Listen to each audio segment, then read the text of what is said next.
नमः शिवाय ओम नमः शिवाय नमः शिवाय ओम नमः शिवाय नमः शिवाय ओम नमः शिवाय नमः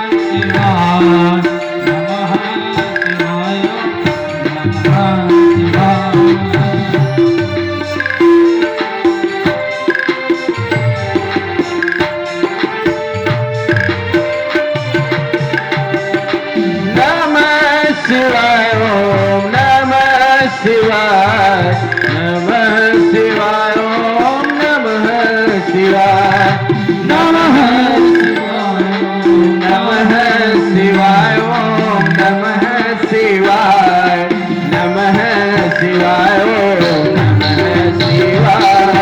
नमः शिवाय ओम नमः शिवाय नमः शिवाय ओम नमः शिवाय नमः शिवाय हरि बोल नमः शिवाय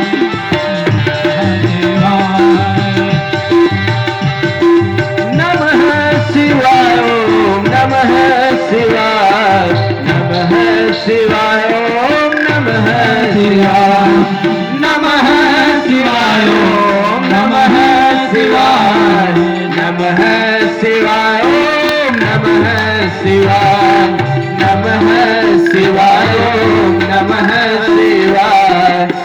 नमः शिवाय ओम नमः शिवाय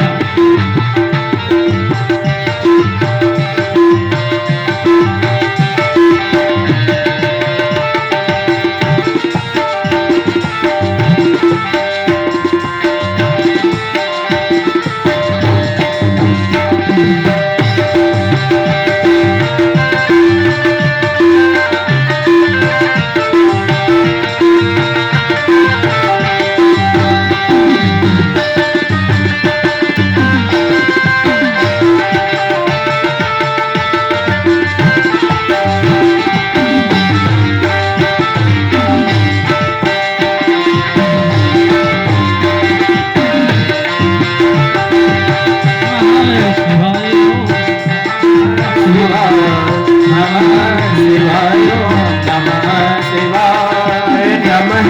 शिवाय ओम नमः शिवाय नमः शिवाय ओम नमः शिवाय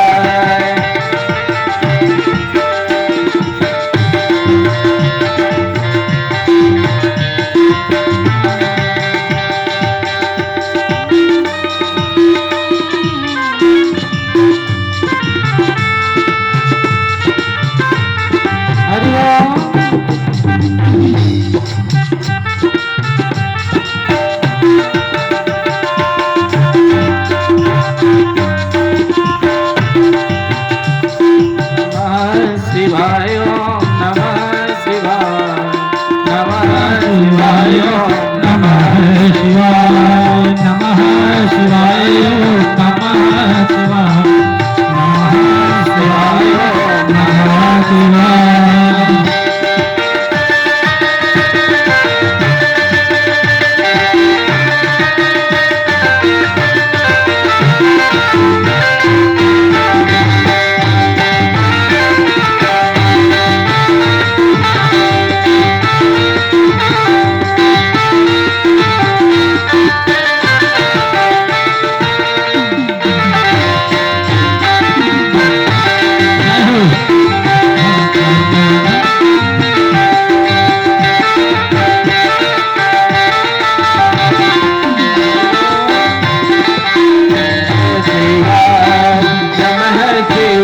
ओम नमः शिवाय नमः शिवाय ओम नमः शिवाय हरि ओम शिवाय ओम नमः शिवाय नमः शिवाय ओम नमः शिवाय नमः शिवाय नमः शिवाय नमः शिवाय नमः शिवाय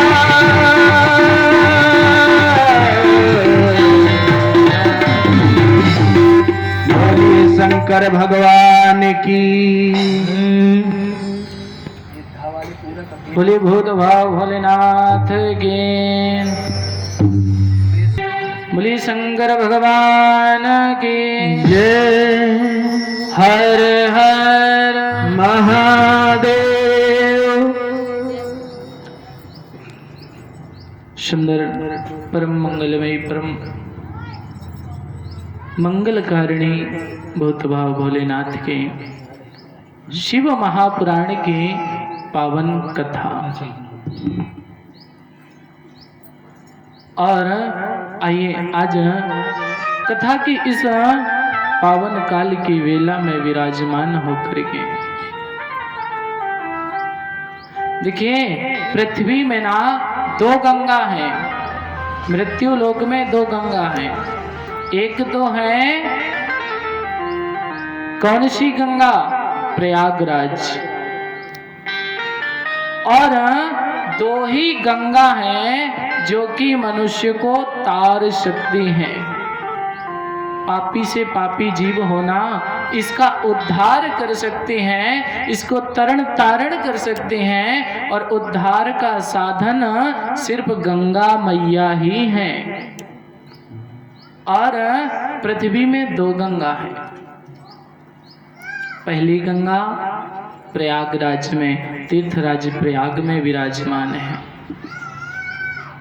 और उनका प्रभाव है, जैसा भी व्यक्ति हो, कोई भी हो, कैसे भी कर्म किया हो, निर्मल मन से जाए और जाकर के गंगा मैया में डुबकी लगाए और डुबकी लगा करके निकले और कह दे हर हर महादेव। इतना कहने से ना व्यक्ति ने जितने भी पाप किए हैं जीवन में सबके सब कट जाते हैं। और वह गति मिलती है जिसकी कामना संत महापुरुष करते हैं। संत सोचते हैं हमारा मोक्ष हो जाए, हमें दोबारा संसार में आना ना पड़े, क्योंकि जानते हैं संसार में जब भी हम आते हैं हमें कष्ट के अलावा कुछ भी नहीं मिलता।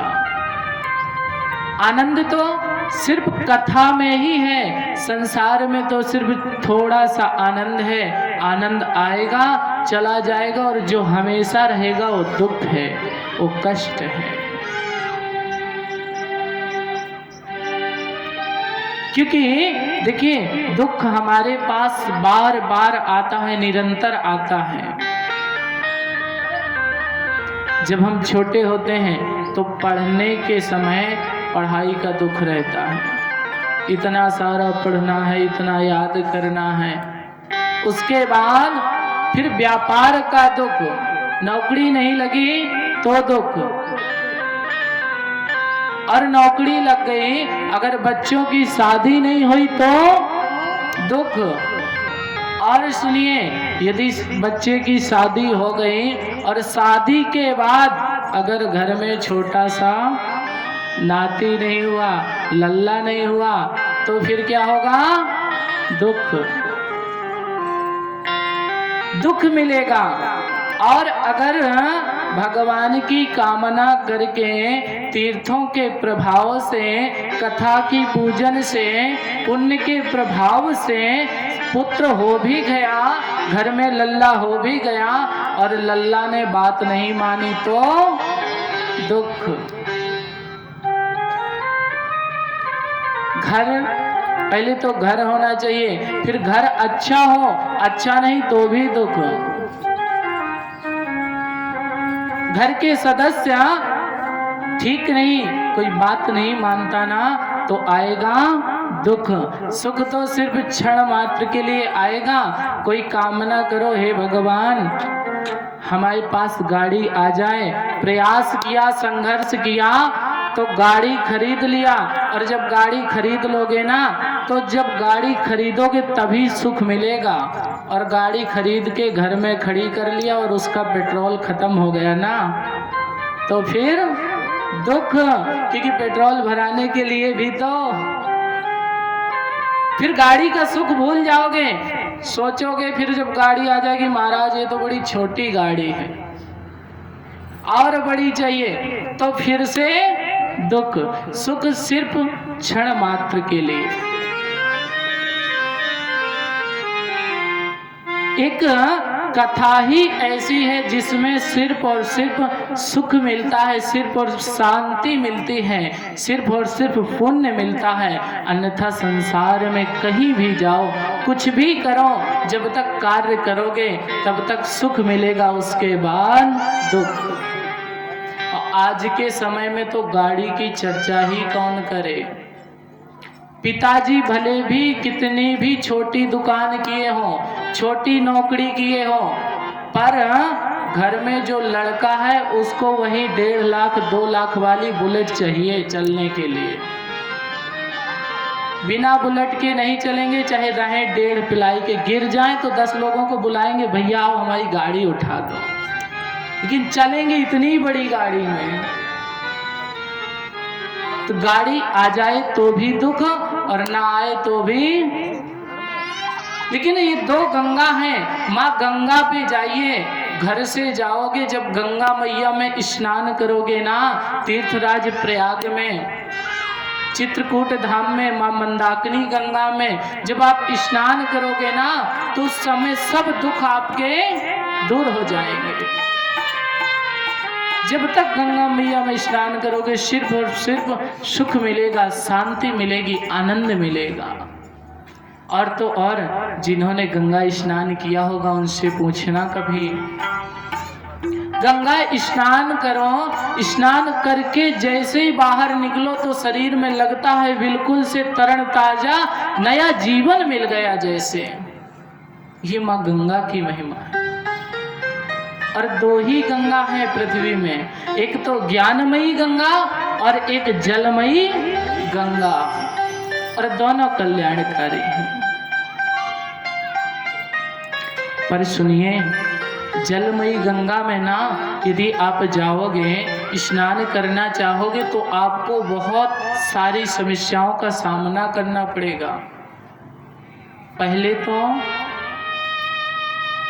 तीर्थराज प्रयाग जाने के लिए, चित्रकूट जाने के लिए आपको अपने घर से समय निकालना पड़ेगा, जो कि जल्दी मिलेगा नहीं। आज सोचोगे कि आज चित्रकूट जाना है तो अगले वर्ष पहुंच पाओगे, आज ही तो जा ही नहीं सकते। कभी समय नहीं तो कभी कोई परेशानी आ गई, कभी कोई अड़चन आ गया, कभी कोई विघ्न बाधा आ गई। और जैसे तैसे समय निकाल भी लिया तो जब कोशिश करोगे चित्रकूट जाएं तो अकेले थोड़े ही जाओगे। प्रयागराज जाओगे 2 लोग को साथ में, अपने बेटे को, अपने पति को या पिता को, जिसको भी, अपने मित्र को साथ में लेके किसी न किसी को जाओगे। और जैसे तैसे तैयारी बना भी लिया, समय भी निकाल लिया, सहयोगी भी मिल गया, तो बात आएगी पैसे में।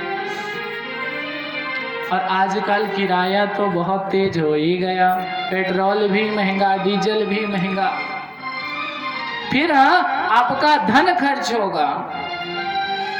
देखिए कितनी समस्या, पहले समय निकालिए, समय की समस्या, दूसरी धन की, और अगर धन इकट्ठा करके चल भी दिए तो पता नहीं वहाँ कैसी व्यवस्था मिले। अगर अपनी गाड़ी से गए तो भी एक समस्या है, टोल प्लाजा, और अगर बस में गए तो भीड़ भाड़, और पहुंच भी गए तो स्नान करोगे तो स्नान करते समय भी समस्या रहेगी। सामान रख दिया घाट में और स्वयं गए गंगा जी में, तो बाहर देखोगे एक बार गंगा जी के अंदर मैया कोई सामान न रह जाए, एक बार सामान की तरफ और एक बार गंगा मैया की तरफ। और जब इतना प्रयास करने से गंगा स्नान होगा इतनी कठिनाई के बाद, तो देखिए गंगा स्नान के लिए आप विचार करोगे, आप यदि संकल्प करोगे तो सिर्फ आप ही पहुंच सकोगे, अधिक होगा 1-2 लोग को ले लोगे। अगर सोचो कि गंगा स्नान करना है और 100 लोगों को लेके चले जाओ तो क्या ये मुमकिन है? हो ही नहीं सकता। जैसे तैसे कर भी लोगे तो सिर्फ एक ही बार गंगा स्नान कर पाओगे पूरे जीवन में 150 लोगों को लेके। गंगा स्नान के लिए इतनी समस्याएं, लेकिन ये ज्ञानमयी गंगा में स्नान करने के लिए देखिए कोई समस्या नहीं। सिर्फ घर से निकलो, पांडाल पर पहुंचो, बैठ जाओ, ना पैसा खर्च होना है, ना अधिक समय खर्च होना है, ना 4 साथी बनाना है, बस चाहिए ज्ञानमयी गंगा में बैठ जाइए। ना सामान की चिंता, ना भीड़ की चिंता, ना व्यवस्था की चिंता, सहज में ही स्नान कर लीजिए। लेकिन जब भी गंगा जी में स्नान करें, गंगा स्नान करते देखा है लोग घर से जाते हैं, धन खर्च करते हैं, जा रहे गंगा जी में स्नान करेंगे, लेकिन गंगा में स्नान करते समय भी घर की ही बात करते हैं। स्नान करेंगे, कहेंगे देखो हमने उनसे कहा था वो नहीं आ सके, जिसके भाग्य में होगा वही जाएगा। एक भी बार भगवान का नाम नहीं लेते और इसीलिए गंगा का उतना फल भी नहीं मिलता। और यदि ज्ञानमयी गंगा में स्नान करना है ना, तो भी शांति के साथ मन को एकाग्र करके बस सिर्फ बैठ जाइए और ज्ञानमयी गंगा में गोते लगाते रहिए, कथा श्रवण करते रहिए और कल्याण अनायास हो जाएगा। नमामि गंगे मैया, गंगे मैया को नमन करते हैं क्योंकि उनका नाम भी आया है। नमामि गंगे मैया, नमामि गंगे मैया, नमामि गंगे मैया, नमामि गंगे मैया, नमामि गंगे मैया, नमामि गंगे मैया।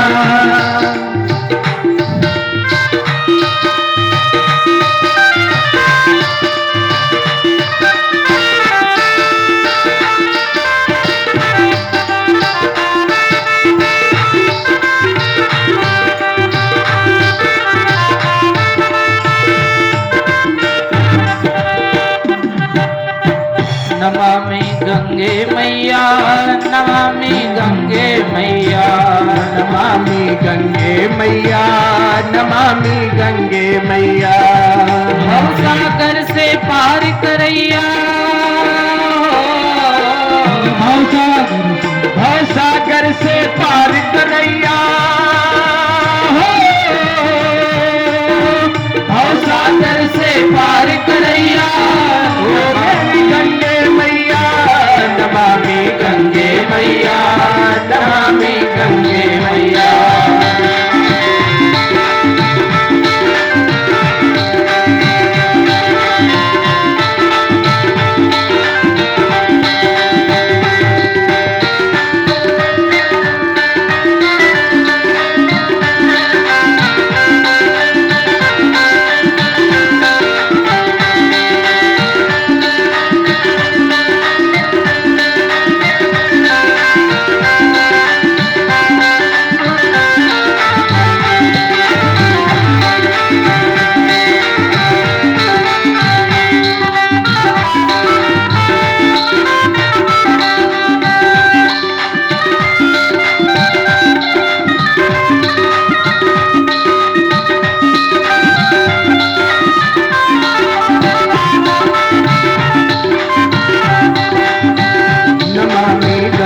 मैया, नमामि गंगे मैया, नमामि गंगे मैया, नमामि गंगे मैया।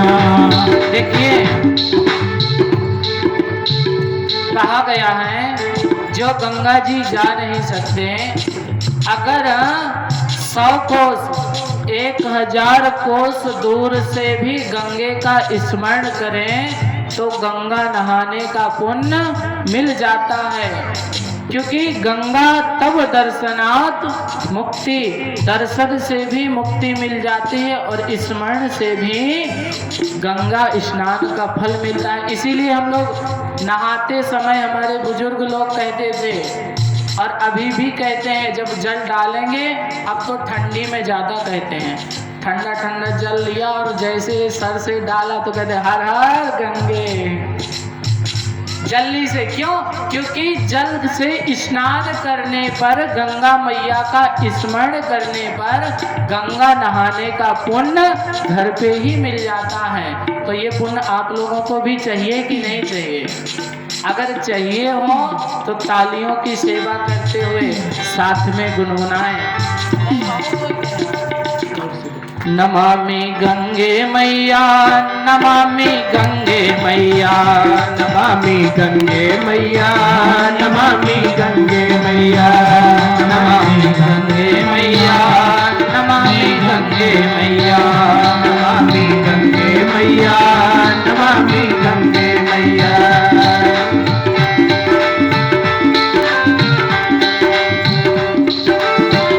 गंगा मैया की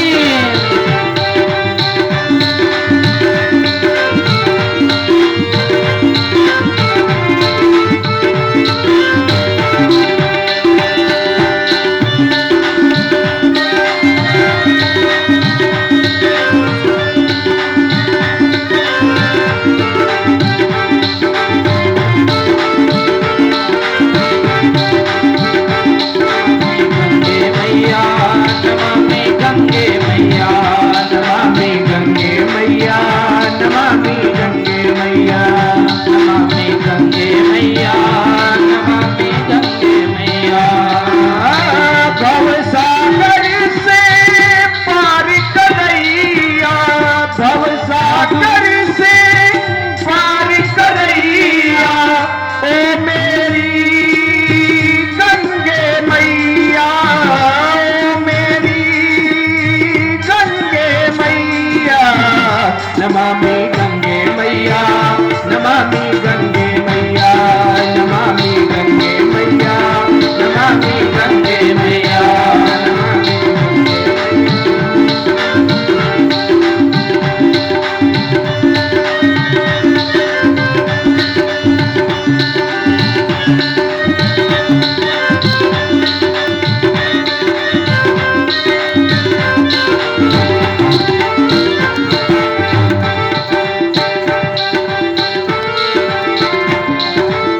हर हर महादेव।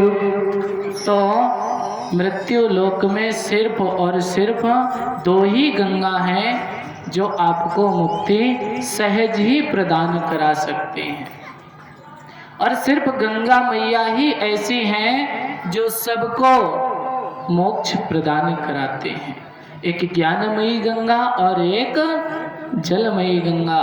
अभी हम आप ज्ञानमयी गंगा में गोते लगाएंगे। सर्वप्रथम कल की कथा में आप लोगों ने श्रवण किया, महाराज ब्रह्मा जी का अभिमान, जो ब्रह्मा के अंदर अभिमान उत्पन्न हुआ था, उसका भोलेनाथ ने शमन किया। और शिवरात्रि व्रत का महात्मा, शिवरात्रि पूजन, जब ब्रह्मा विष्णु दोनों का अभिमान खत्म हो गया तो जिस दिन भगवान की शिवलिंग प्रकट हुई थी उसी दिन से शिवरात्रि व्रत आरंभ हो गया और आज भी चल रहा है। भस्म महात्मा, कल तो बड़ी कथा श्रवण करी आप लोगों ने बड़े ध्यान से। भस्म महात्म्य के बाद श्री शौनकादि ऋषि कुशल ऋषि महाराज पूछते हैं सूत जी महाराज से,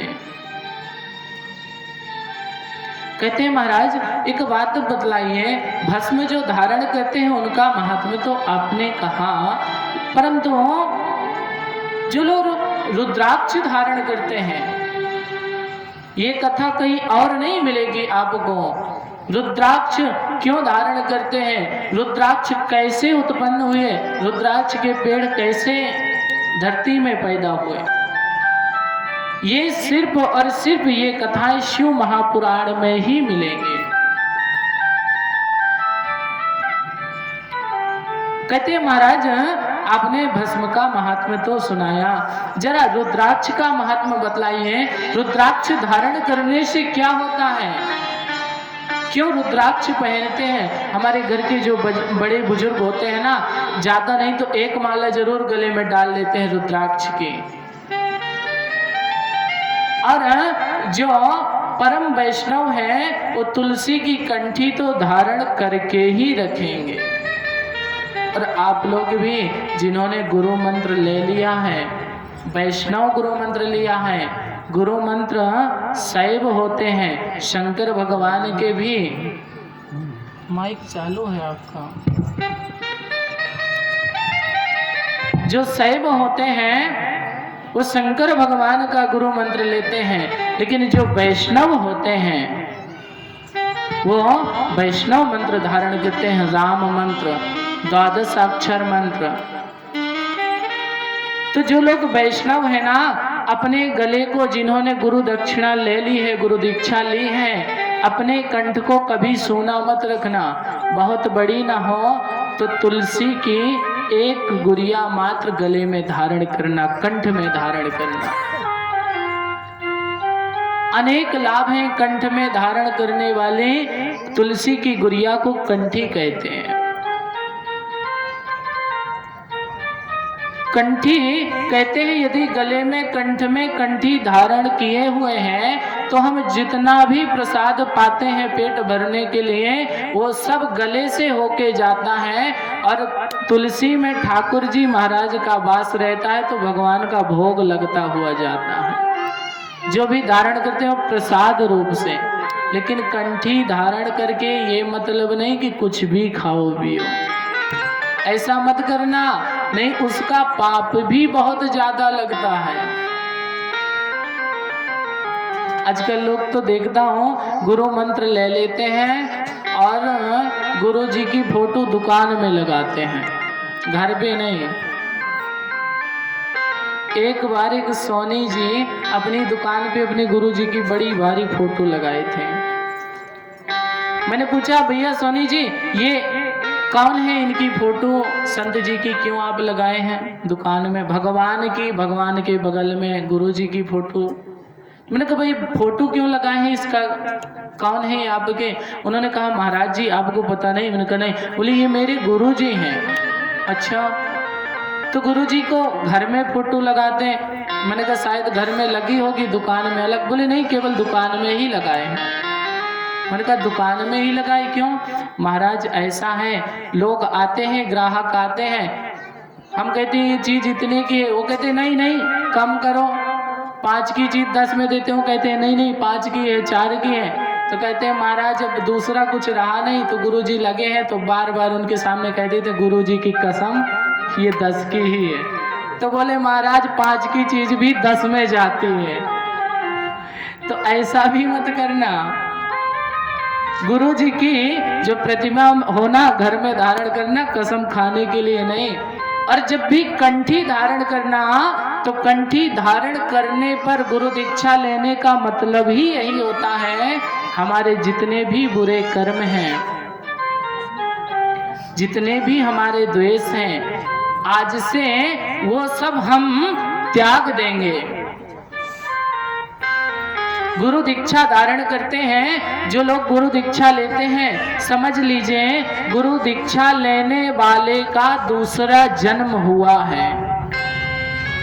जब तक गुरु दीक्षा नहीं लेते तब तक संसार में भटकते हैं, संसारिक लोगों की तरह होते हैं।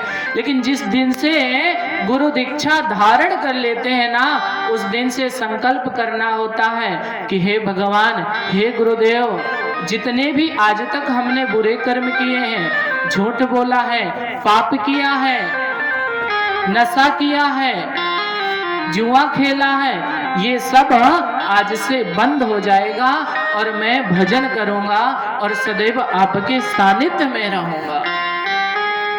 तब गुरु मंत्र लेने से कल्याण होता है। अन्यथा 50 बार गुरु मंत्र ले लो, होगा कुछ नहीं, जैसे कि तैसे बने रहोगे। कहते हैं गुरुर्ब्रह्मा गुरुर्विष्णु गुरुर्देवो महेश्वरा गुरुर्साक्षात् परं ब्रह्मा तस्मै श्री गुरवे नमः। गुरु ही ब्रह्मा है और गुरु ही विष्णु है और गुरु ही शिव रूपी संहार के भी उत्तरदायित्व गुरु ही है। पर कब? जब हम आपत्ति में होते हैं ना, विपत्ति में होते हैं, हम अज्ञानता की ओर भटक चलते हैं, तब गुरु ब्रह्मा उसे कहते हैं जिसने हमें बनाया है। फिर गुरु कैसे ब्रह्मा की उपाधि में आते हैं? हम आप कह तो देते हैं गुरु ब्रह्मा गुरु विष्णु, लेकिन जानते बहुत कम लोग हैं। जो संसार को रचता है, सृष्टि को बनाता है, उसे ब्रह्मा कहते हैं। फिर गुरु जी को ब्रह्मा कैसे कहते हैं? क्योंकि जब तक गुरु मंत्र नहीं लेते ना, अपने मन के कार्य करते हैं, अंतर्मुखी रहते हैं, कोई नियम नहीं होता, कोई ज्ञान नहीं होता, इसलिए हम अपने मन के होते हैं। और जिस दिन गुरु जी के सानिध्य में जाते हैं, गुरु मंत्र लेते हैं, उस दिन सतगुरु जो होते हैं संकल्प दिलाते हैं। कौन सा? आज से तुम्हें इन बुरे कर्मों का, पाप कर्मों का त्याग करना होगा।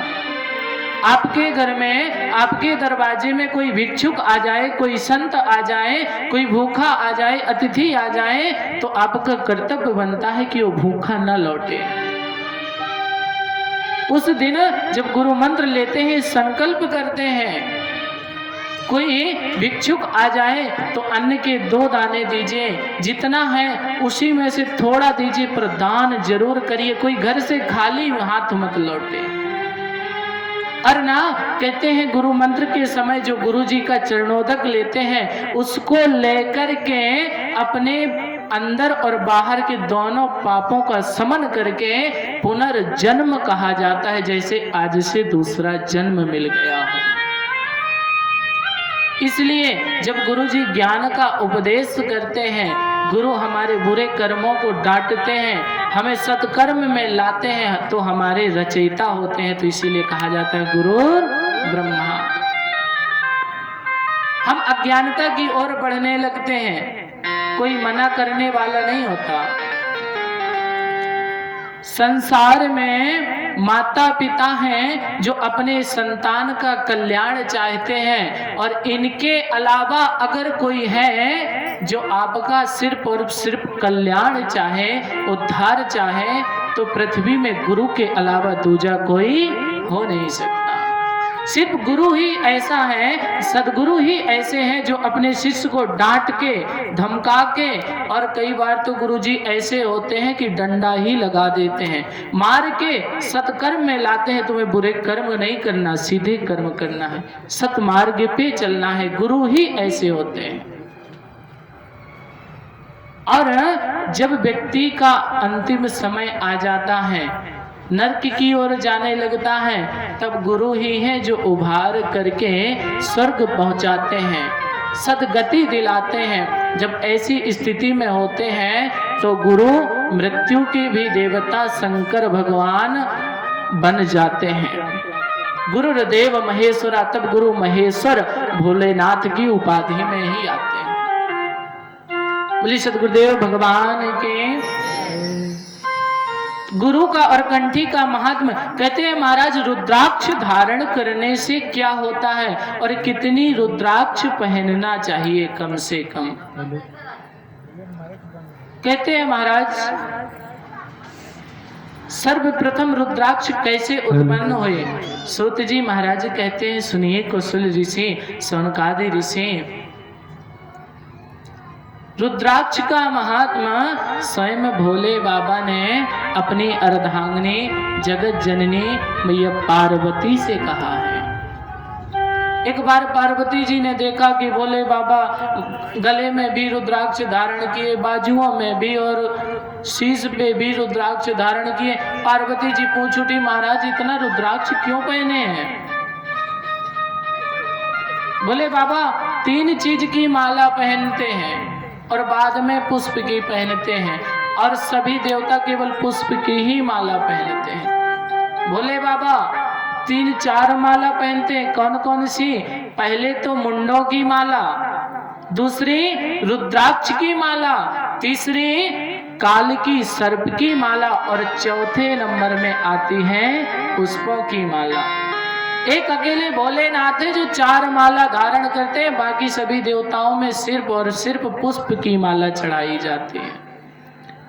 भोले बाबा जो कोई ना स्वीकारे, जिसको कोई ना अपनाए, जिसको दुनिया छोड़ दे, देवता छोड़ दे, उसी को तो मेरे भोले गले से लगाया करते हैं, उसी को तो भोले बाबा अपनाया करते हैं। व्यक्ति जिंदा रहता है तब तक तो बहुत नाते रिश्तेदार घर परिवार सब मानते हैं, यहाँ तक कि संत भी जब तक जीवित है धराधाम में तो भगवान उनको अपने पास बुलाते हैं। लेकिन जब कोई चला जाता है, मिट्टी हो जाती है, तो उसको कोई भी नहीं चाहता। घर के परिवार के रिश्तेदार नातेदार सब करते हैं अब देर हो गई तो मिट्टी दुर्गंध देगी।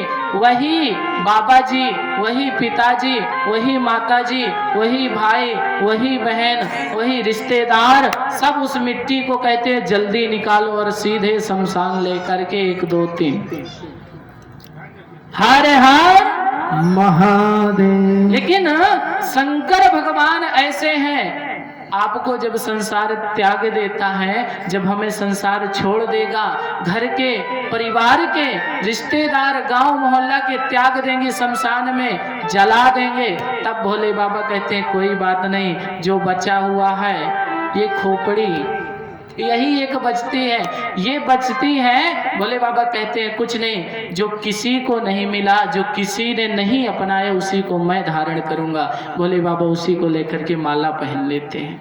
ऐसे हैं मेरे देवता भोलेनाथ। लेकिन मुंडों की माला का महात्मा बहुत बड़ा है, आगे आएगा सती चरित्र में। मैया सती से जुड़े हुए मुंड की माला की कहानी है। फिलहाल तो रुद्राक्ष में चलते हैं। मैया पार्वती ने कहा भोले बाबा आप इतने ज्यादा रुद्राक्ष क्यों धारण करते हैं। देखिए विष्णु जी को आभूषण धारण करते हैं, ब्रह्मा जी भी आभूषण धारण करते हैं, आप भी कुछ सोना चांदी कुछ। भोले बाबा कहते हैं देवी तुम नहीं जानती, सोना चांदी तो टूट सकता है, गल सकता है, और इसको पहन भी लिया तो इससे कोई पुण्य नहीं होने वाला, लेकिन रुद्राक्ष है इससे लाभ है। मैया पार्वती ने कहा अच्छा बाबा तो कथा सुनाइए, रुद्राक्ष क्यों आप धारण करते हैं, कैसे उत्पन्न हुआ। तो स्वयं भोले बाबा मैया पार्वती को बतलाते हैं, सुनो देवी दिव्य वर्ष सहस्त्राणि महेशानि पुनः पुरा तपः प्रकुर्वन्तस्त्रन्तं मनः संयम वै मम। भोले बाबा कहते हैं सुनो मैया, हजारों वर्ष पर्यंत मैं समाधि में बैठा था, 1000 वर्ष बीत गए, 1,00,000 वर्ष बीत गए, और मेरे समाधि में रहते रहते मुझे भगवान की वह झांकी दिखलाई दी अंतःकरण में, जिसमें भगवान एक समय उदास बैठे थे। बोले बाबा कहते हैं मैया मैंने भगवान की झांकी का दर्शन किया, अवलोकन किया तो मेरे तुरंत नेत्र खुल गए और ये भगवान की ही कृपा मानो कि गुफा के अंदर मेरे नेत्र खुलते ही नेत्रों से अश्रु की धारा बह चली। और ना जैसे ही भोले बाबा के नेत्रों से अश्रु की धारा बही, वो धारा थोड़ी दूर तक गई, वहीं तक रुद्राक्ष के वृक्ष उग उठे और उसी में रुद्राक्ष के एक ही क्षण में सब हो गया। एक ही क्षण में वृक्ष उगे और रुद्राक्ष तुरंत जमाए। अब रुद्राक्ष से भोले बाबा ने पूछा भैया तुम कौन हो? एक घड़ी हुआ, अभी तो बीज भी नहीं पड़ा, कोई बीज डालो, फिर उसमें जल डालो, उसकी देखभाल करो, तब वृक्ष बनता है, फिर फल देता। रुद्राक्ष एक घड़ी में ही वृक्ष भी हुआ और सीधे फल भी आ गए। भगवान ने कहा भैया तुम कौन हो? रुद्राक्ष ने हाथ जोड़े, महाराज मैं आपका ही अंश हूं। अच्छा तो क्यों, पृथ्वी पे तुम करोगे क्या?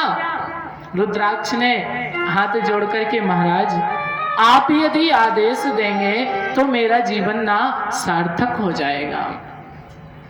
हम आप भी जब पूजन करते हैं ना तो भगवान से स्तुति में कहा करिए भोले बाबा आप यदि कृपा करोगे, आप यदि प्रसन्न हो जाओगे तो हमारी सारी मनोकामनाएं सहज ही पूर्ण हो जाएंगी और हमारा ये जो जीवन है ना सार्थक लग जाएगा। कभी भी पूजा करिए तो भोले बाबा से कुछ मत मांगो, भोले बाबा की प्रसन्नता ही भोले बाबा से मांगो। भोले बाबा आप बस इतनी कृपा करो, इतनी कृपा करो कि बस प्रसन्न हो जाओ। और सुनो, जब कोई प्रसन्न हो जाता है ना तो सर्वस्व लुटा दिया करता है। मेरे भोले बाबा तो जब भी प्रसन्न होते हैं, इतने प्रसन्न होते हैं कि अपना घर तक दान कर दिया करते हैं। प्रमाण भी है, रावण को ही देख लीजिए। मैया पार्वती ने कहा भोले बाबा एक कोई ऐसा महल बनवाओ कि जिसपे रहने पे लोग कहें कि नहीं कोई महल है, तीनों लोक के स्वामी हैं, देवताओं के देव महादेव हैं। भोले बाबा ने कहा पार्वती जी महल में रहेंगे तो काम क्रोध लोभ मोह घेरेंगे, इससे अच्छा अपने राम तो गुफा में ही ठीक है। क्योंकि जब तक हम कष्ट में रहते हैं, सुविधाएं कम होती हैं, तब तक भगवान की याद आती है, भगवान को स्मरण करते हैं, उनके भजन में ना मन लगता है। किसी ने कहा है सुख के माथे सिल पड़े जो हरि नाम बिसरा, बलिहारी या दुख के जो पल पल याद करा। उस सुख में तो पत्थर ही गिर जाए जो भगवान के नाम से हमें बिलक कर देता है, अलग कर देता है। सुख में भूल जाते हैं, दुख में भगवान को याद करते हैं। भगवान कहते हैं सुनो पार्वती जी, यदि सुख आ गया तो हम कुछ भी करेंगे लेकिन भगवान का भजन नहीं हो सकता।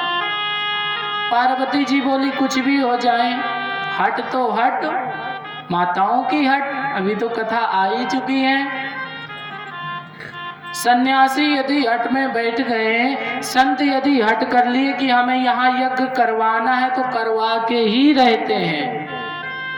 इसी तरीके से माताएं अगर किसी बात को ठान लिया तो कार्य पूर्ण करके ही रहते हैं। अब कथा सुन के जाना तो घर में हट करके न रह जाना, हमें भोजन नहीं बनाना। पार्वती जी कहती है भोले बाबा एक काम करो, कोई महल ऐसा बनवा दो। बोले बाबा आप देवों के देव हैं, महादेव हैं, एक काम करो कोई महल ऐसा बनवा दो जो भी देखे यही कहे अब क्या कहना भाई क्या कहना।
कहते तो कोई बात नहीं। तो दिया निमंत्रण विश्वकर्मा को, सीधे से बुलाया विश्वकर्मा आइए।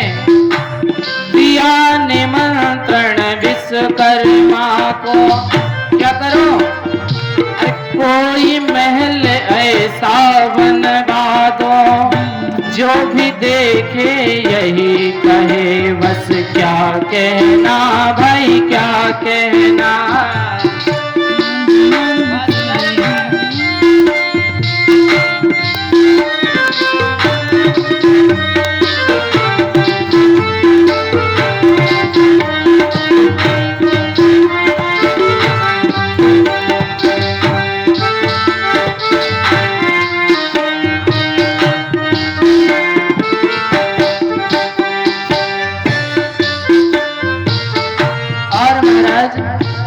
विश्वकर्मा जी आए तो महल छोड़िए, पूरा नगर सोने का बना दिया। अब सोने की नगरी बन गई।